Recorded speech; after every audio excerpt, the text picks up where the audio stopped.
Hello everybody and welcome back. My continuation of my book reading of Stephen King's The Breeding Method. Here we go. There were some strange law books on the library shelves and others by Charles Dickens and Daniel Defoe. There were also 11 books by an author called Edward Grey Saville. These had green leather covers and the name of the publisher was printed off in gold, Stedham and Son. I had never heard of Saville or his publishers. The first book, These Were Our Brothers, had the date 1911 inside. The last book, Breakers, 1935. At some time during the evening, Stevens came by with a second martini. It was as perfect as the first. As I drank it slowly, I saw George Gregson and Harry Stein leave the room through a strange door. It was less than 3 feet high.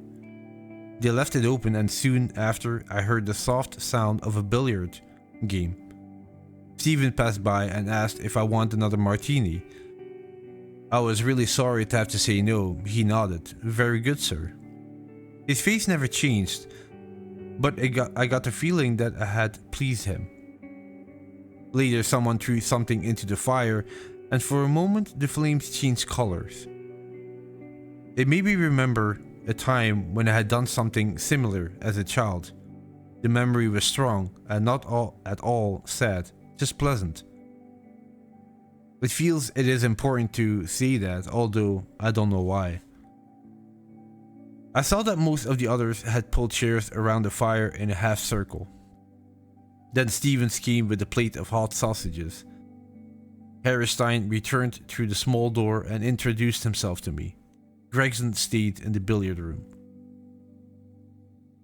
After a moment I went and sat with the others. A story was told, not a pleasant one. It was Norman Stead who told it. I do not intend to repeat it here, but perhaps you will understand the sort of story it was if I tell you it was about a man who drowned in a telephone box. When Stead, who is also dead now, had finished, someone said, "You should have saved it for Christmas, Norman."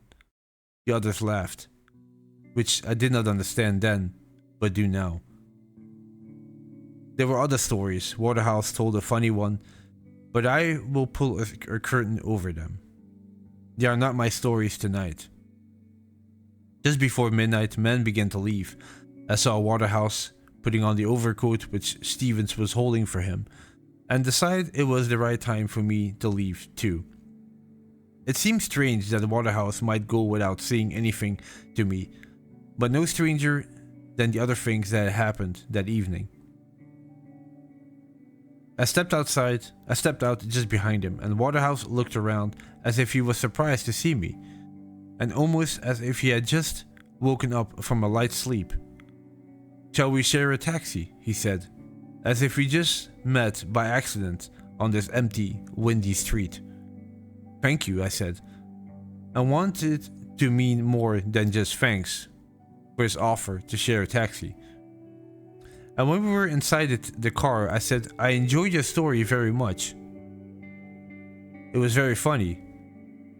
"It's kind of you to say so," he said in a polite but cold voice, so that I felt embarrassed. When the taxi stopped in front of my building, I thanked him again, and this time his voice was a little warmer. "It was good of you to come," he said. "Come again, if you like. Don't wait for an invitation. Thursday are best for stories, but the club is there every night." "So, am I a member now?" The question was on my lips. I was going to ask him. It seemed necessary to ask it, but before I could find the right words, Waterhouse told the taxi driver to drive on. I stood there in the street, the wind blowing my overcoat around my legs, thinking he knew I was going to ask that question. But he told the driver to drive on before I could ask it. He did it on purpose. Then I told myself that was stupid. And it was. But it was also true. I was certain of that. I walked slowly to the door of my building and went inside. Ellen was almost asleep when I sat down on the bed to take off my shoes. "How was the club?" she said, half asleep.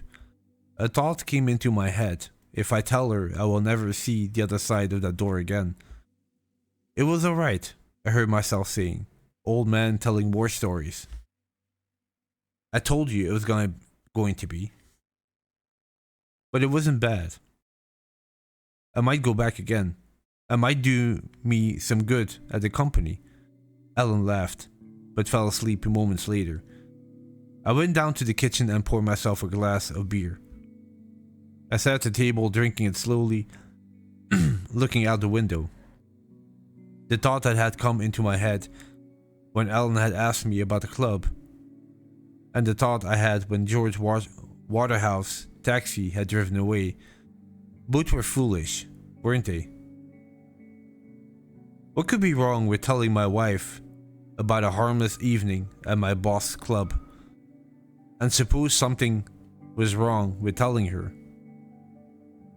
Who could know that I had? No, it was as silly as some of the other strange feelings I had earlier, wasn't it? I met George Waterhouse the next day in the office, although it would be truer to say that I passed by him. He nodded at me and went on by without speaking, the way he had done for years. 3 weeks passed. 4. 5. No second invitation came from Waterhouse. It hadn't been the right sort of person. I told myself. I was sorry, but I was sure I would forget about the club. But I didn't. I remember the circles of light from the lamps in that quiet, peaceful library. I remember the rich smell of leather between the shelves of books. Most of all, I remembered standing by that narrow window and watching the frozen snow on the glass change from red to green to red, and I thought of the peaceful feeling I had. During those 5 weeks, I went to the New York Public Library and looked for some stories by Edward Gray Seville. There were no books by that author. Come again if you like, don't wait for an invitation. But I was waiting for an invitation, of course. My mother once taught me that people who say come again don't always mean it. But when no invitation seemed likely to come, I decided to go. So on 10th of December that year, I found myself putting on my dark brown trousers again, looking for my dark red tie. As I dressed, I could hear my heart in my chest. "Has George Waterhouse finally asked you to go again?" Ellen said. "That's right," I said. It was the second lie I had told her about the club, I realized. "Well, maybe it really will help you to get a better job in the company," she said, but without much hope. "Stranger things have happened," I said, and kissed her goodbye. Taxi ride that night seemed very long, and I was feeling excited when at last it stopped in front of 294 East 35th Street.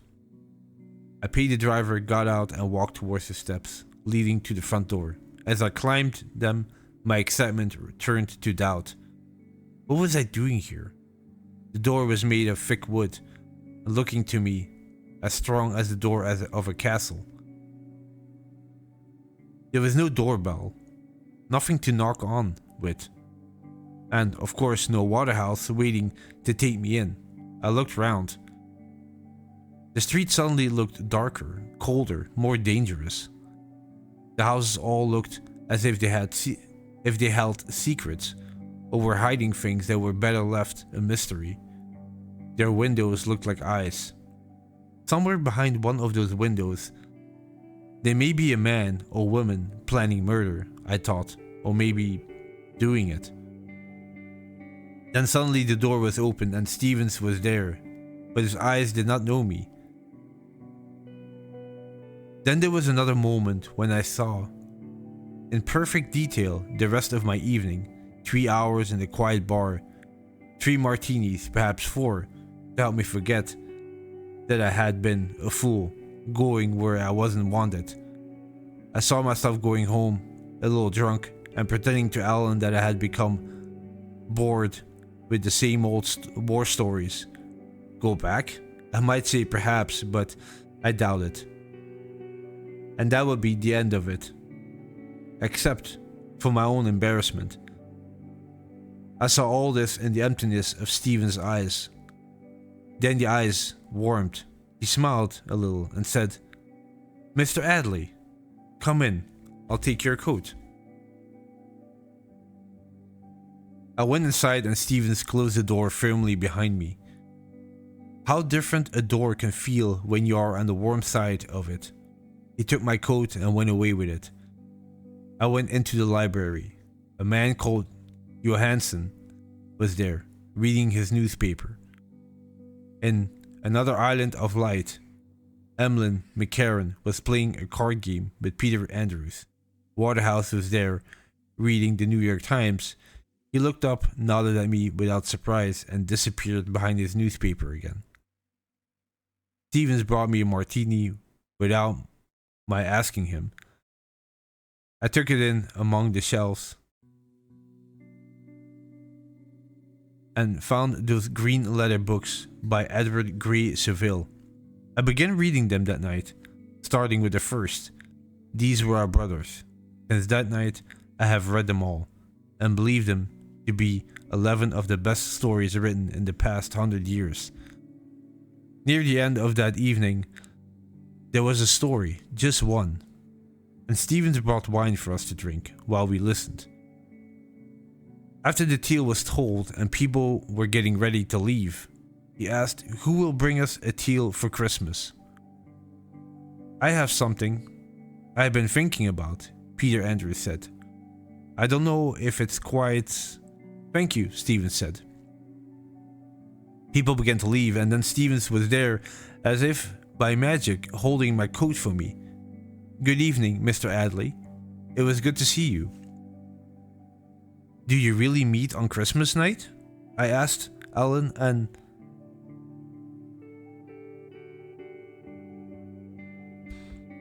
I had planned to go away, and I was sorry that I would miss Andrew's story. Stephen managed to look shocked and amused at the same time. "Oh no, Mr. Adley. Christmas is a night when a man must be with his family. We always meet the Thursday before Christmas. It's the one night of the year when we can be sure of a large number of gentlemen coming." He hadn't used the word members, I noticed. On purpose? "We had heard many tales here, Mr. Adley, but on the Thursday before Christmas is always one of the mystery or strange happenings. It has been like that for a long time, as long as I can remember." This explained why the others had told Norman Stead that his story was more suitable for Christmas. I was about to ask other questions, but I saw the look in Stephen's eyes. It wasn't a warning that he would not answer my questions. It was a warning to me not to ask them. "Was there something more, Mr. Adley?" We were alone now. The others had gone. Suddenly, it seemed darker. Stephen's long face seemed wider, his lips redder. And I thought I heard a noise come from one of those rooms which I had not yet been inside.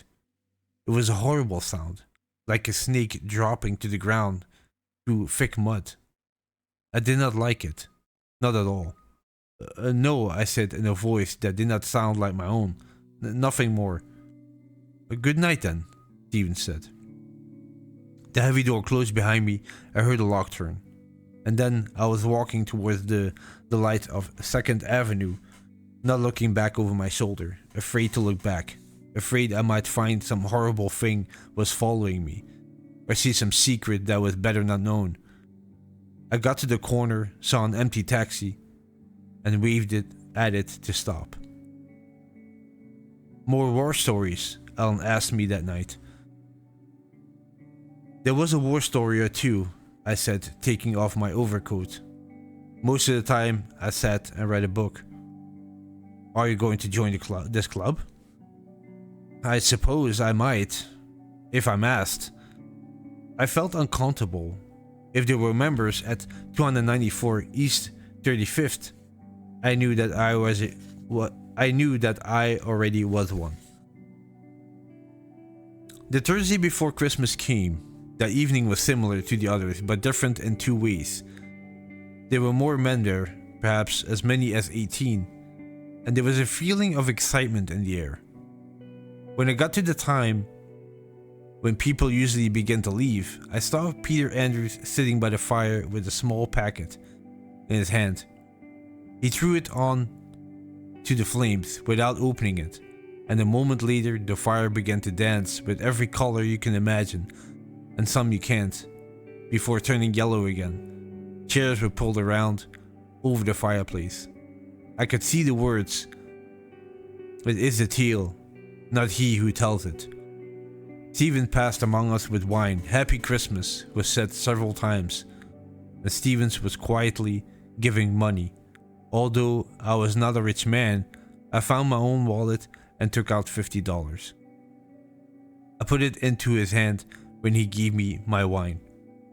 "Happy Christmas, Stevens," I said. "Thank you, sir, and the same to you." He finished giving us our wine, taking the presents of money, then he disappeared. Later, when Peter Andrews was telling a story, I saw Stevens standing by the big double doors of the room, a big man-shaped shadow, still and silent. "I am a lawyer now," Andrews began, after taking a drink from his glass. "I've had an office in Park Avenue for the last 22 years, but before that I worked in Washington, D.C. One night in July, I was working late when a man came in. He was a very important man in Washington at that time, and I knew this. His shirt was covered with blood, and his eyes were wide and wild with fear. "I've got to talk to Joe," he said. Joe was Joseph Woods, my boss, and a good friend of this man. "He went home hours ago," I said. I was very frightened. He looked like a man who had just walked away from a terrible car accident, or perhaps from a knife fight. I knew this face well. I had seen it on TV and in the newspapers, but I had never seen it like this. I was already reaching for the phone. "I can phone him if you..." I looked behind him and saw the bloody foot marks he had left on the carpet. "I must talk to Joe now," he said, as if he hadn't heard me.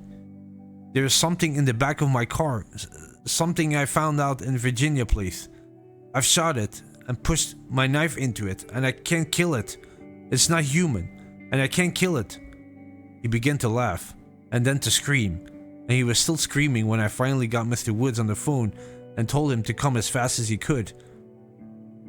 I do not intend to tell all of Peter Andrews' story. I am not sure I dare to tell it, but it was a tale so horrible that I dreamed of it for weeks afterwards. One morning at breakfast, Ellen asked me why I had suddenly called out, His head is still speaking in the ground, in the middle of the night." "I suppose it was a bad dream," I said. "One of those which you can't remember afterwards." But I could not look at her, and I think Ellen knew that I was telling a lie that time. One day in August the next year, I was asked to go and see George Waterhouse in his office. When I got there, I saw that Robert Carden and Henry Effingham were also there.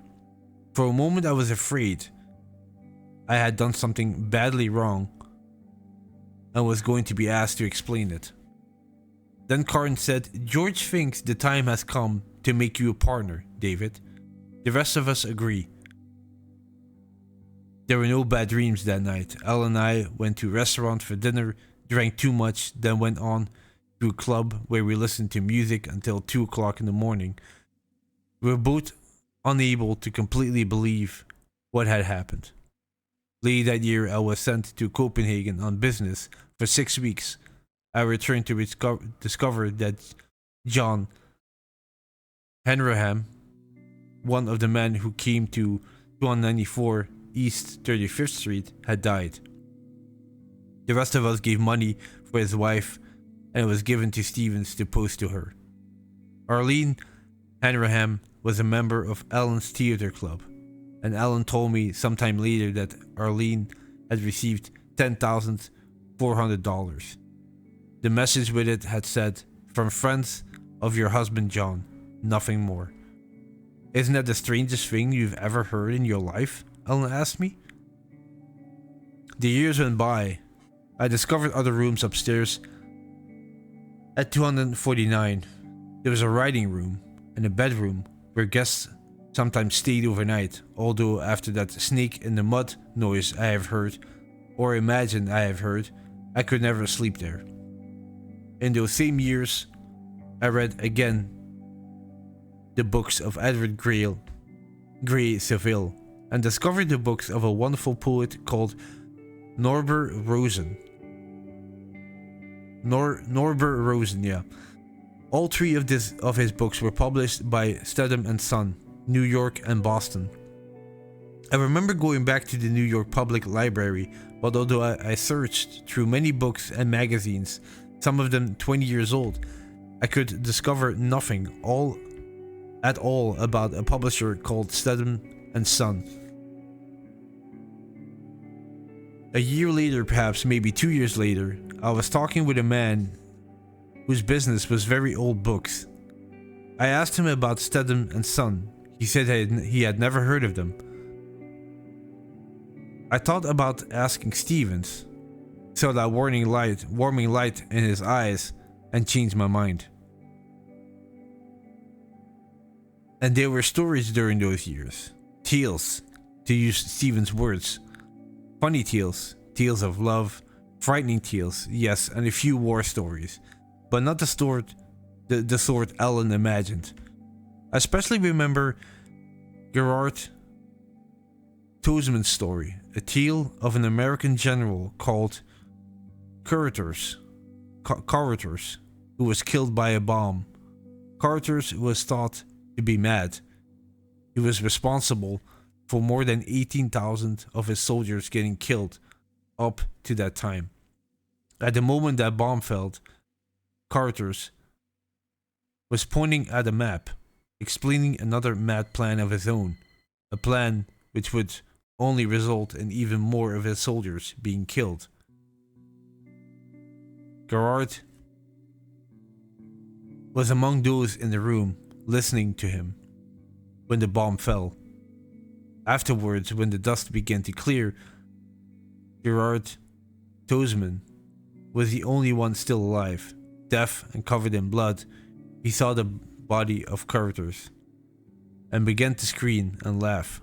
The map Carruthers had pointed at was now part of his face. There was Brittany above Carruthers' eyebrow. Here was the river Rhine in a blue line down his left cheek, and across one staring, open eye was the word Versailles. Sorry. That was our Christmas story in the year 1970. And then 2 weeks before Christmas this year, Stephen asked us who was going to tell our Christmas tale. I suppose I got one, I can tell. Emlyn McCarran said. McCarran had never told a story before, not since I had begun coming to 249. Perhaps that's why I called the taxi so early. Perhaps that's why I felt excited, and I saw the same feeling of excitement on the faces of the 5 others who had come out that awful freezing December night. McCarran was old and with skin like leather. He sat in the big chair by the fire. The packet was in his hand and he threw it onto the flames. They changed colors madly before returning to yellow again. Stevens passed among us with wine. Money was quietly pressed into his hand. It was 10 years since I first came to 249 with George Waterhouse, and much has changed in the world, but nothing had changed in here, and Stevens did not look a single day older. He moved back into the shadows for a moment. There was a perfect silence. McCarran looked into the fire, and we did the same. The flames seemed especially wild that night. Then McCarran began to speak. And that was the end of chapter 1. Yeah, that was a long chapter. Normally I was planning on doing this in multiple parts, but I was like, yeah, I was reading it right now anyway. I was like, okay, yeah, let me just continue and just finish it up right now. So yeah, that was chapter 1, the club, and chapter 2 will be called McCarran's Story, the Breeding Method. Thank you so much for listening. Hope you enjoyed it, and I'll catch you in the next one. Take care. Bye bye. Thank you.